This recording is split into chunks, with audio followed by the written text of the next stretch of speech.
নমস্কার বন্ধুরা, মধুস কিচেন থেকে মধুমিতা। আমি একটা তোমাদের এঁচোড়ের নতুন রকম একটা রান্না করে দেখাচ্ছি। এটা নিরামিষ নয়, এটা পেঁয়াজ আদা রসুন দিয়ে করব।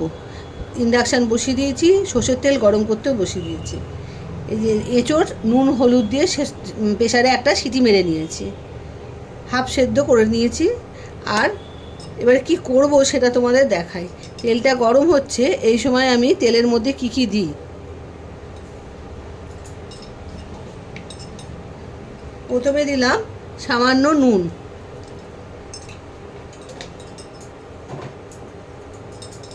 তারপরে দিলাম সামান্য হলুদ,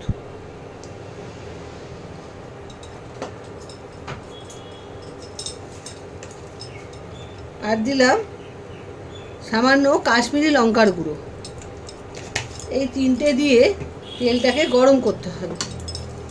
গরম হয়ে গেলে ওই সেদ্ধ করা, হাফ সেদ্ধ করা যে এঁচোড়গুলো আছে, সেই এঁচোড়গুলো আমি ভেজে নেব।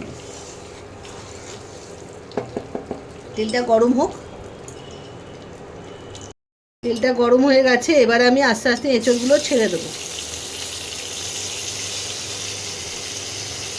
এখানে 100 গ্রাম এঁচোড় আছে।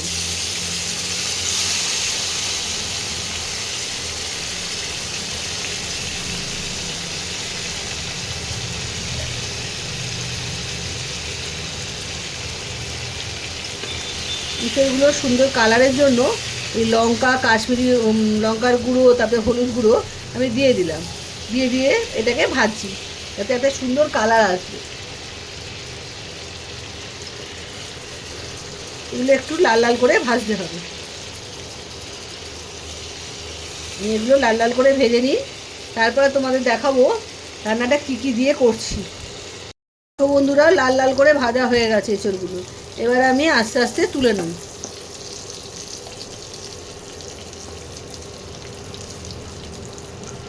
এর থেকে বেশি ভাজলে হবে না, এইভাবে লাল লাল করে ভেজে নিতে হবে। এই তেলের মধ্যে সামান্য দেব হিং, দেব গোটা গরম মশলা, এলাচ আর লবঙ্গ দিয়েছি, দারচিনি এতে দেওয়া যাবে না, আর গোটা জিরে অল্প করে ফোড়ন হিসাবে এটা আমি দিলাম। এবার এটা দিয়ে সুন্দর একটা গন্ধ বেরোবে, তখন আমি মশলাগুলো দেব।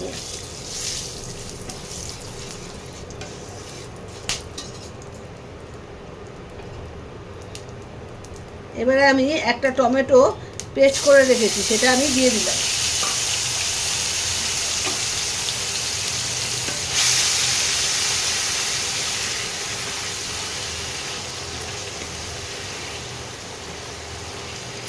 টমেটোটা একটু কষে নিতে হবে।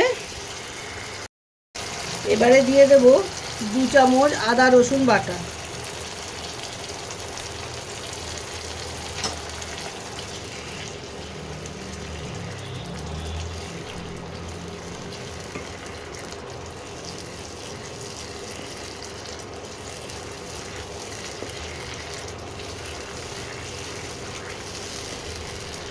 এটা একটু কষিয়ে নিই।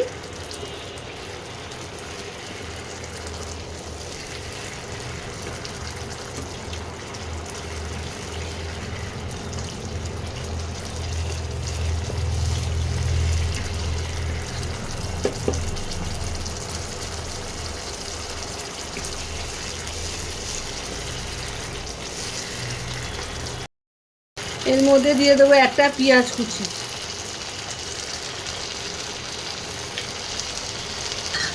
এবার এটাকে ভালো করে কষাতে হবে।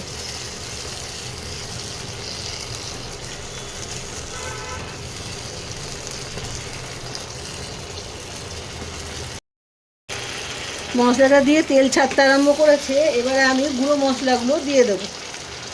প্রথমে দেবো হলুদ গুঁড়ো, তারপরে দেবো লঙ্কার গুঁড়ো। ঝাল লঙ্কার গুঁড়ো তোমরা যেরকম খাবে সেই মতো দেবে, আমি হাফ চামচ দিলাম।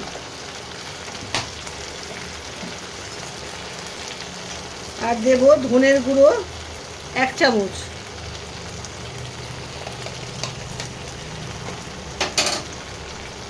আর কাশ্মীরি লঙ্কার গুঁড়ো দেবো 1 চামচ। এবারে এই মশলাগুলো দিয়ে ভালো করে কষাবো। আর নুনটাও দেবো, একটু বাদে দেবো। মশলাটা একটু কষানো হলে নুনটা দেবো। পেঁয়াজটা পরে দিলাম, তার একটা কারণ আছে। কেননা পেঁয়াজটা প্রথমে দিলে ভাজা ভাজা হয়ে গেলে পেঁয়াজের একটা আলাদা স্বাদ থাকে, সেই স্বাদটা পাওয়া যায়, মানে অন্যরকম হয়। এটা কিন্তু অন্যরকম রান্না তো, তাই একটু পেঁয়াজটা পরে দিতে হবে। কেননা এর মধ্যে অন্য একটা জিনিস পড়বে, সেটা হলো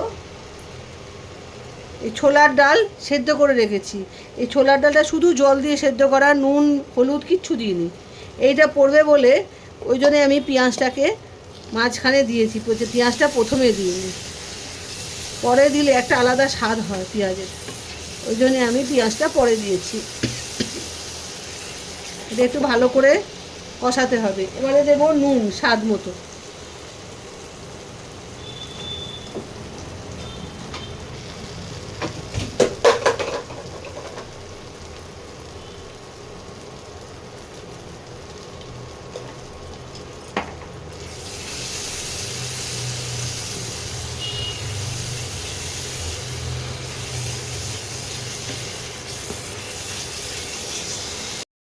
আর দেবো সামান্য চিনি।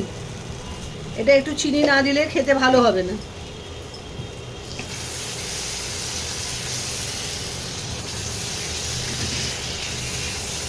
মশলা দিয়ে তেল ছাড়তে আরম্ভ করে দিয়েছে। এবারে আমি প্রথমে দেবো এঁচোড়গুলো।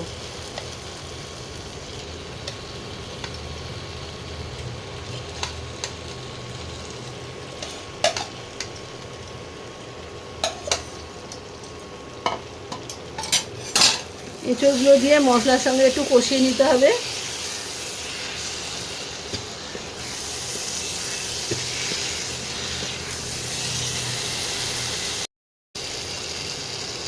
এবারে এঁচোড় দিয়ে মশলা দিয়ে ভালো করে কষানো হয়ে গেছে। এখানে 100 গ্রাম এঁচোড় ছিল, আর এখানে আছে 200 গ্রাম ছোলার ডাল। এই ছোলার ডালটা এবারে আমি দিয়ে দেবো। ঠিক এইভাবে দিতে হবে, তাহলে খেতে কিন্তু ভালো হবে। যা এঁচোড় দেবে তার ঠিক ডবল দেবে ছোলার ডালটা।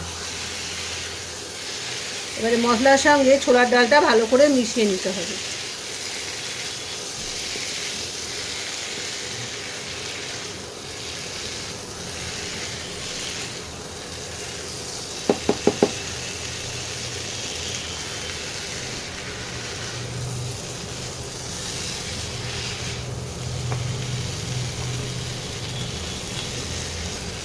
ভালো করে মিশিয়ে নিয়েছি। এবারে আমি দিয়ে দেবো জল। জলটা কিন্তু অতি অবশ্যই গরম জল দেবে, ঠান্ডা জল দিলে কিন্তু রান্নাটা ভালো খেতে হবে না। আমি এবারে জলটা দেবো।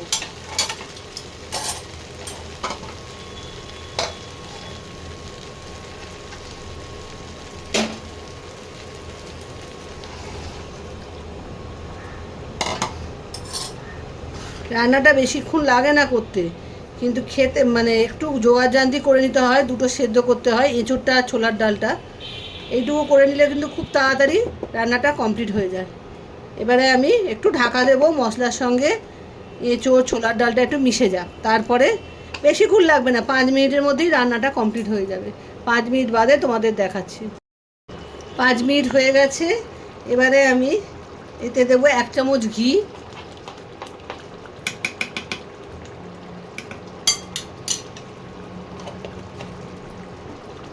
আর দেবো গরম মশলার গুঁড়ো, 1 চামচ গরম মশলার গুঁড়ো। এটাকে ভালো করে মিশিয়ে নিতে হবে।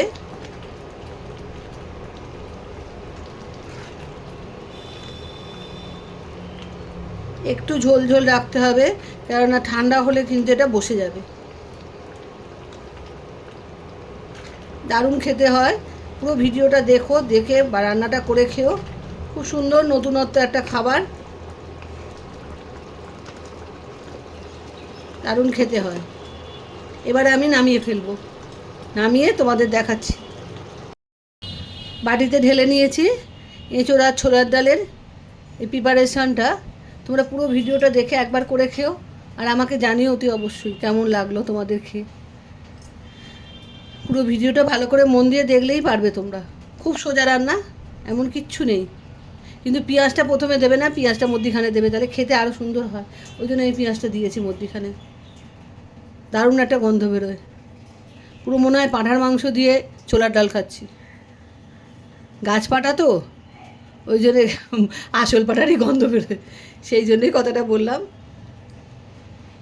আজ তাহলে আসি, তোমরা ভিডিওটা দেখো, দেখে রান্না করো আর বন্ধুদের মধ্যে শেয়ার করো। আজ তাহলে আজকে রান্না কমপ্লিট, আবার একটা নতুন রান্না নিয়ে তোমাদের সামনে আসবো।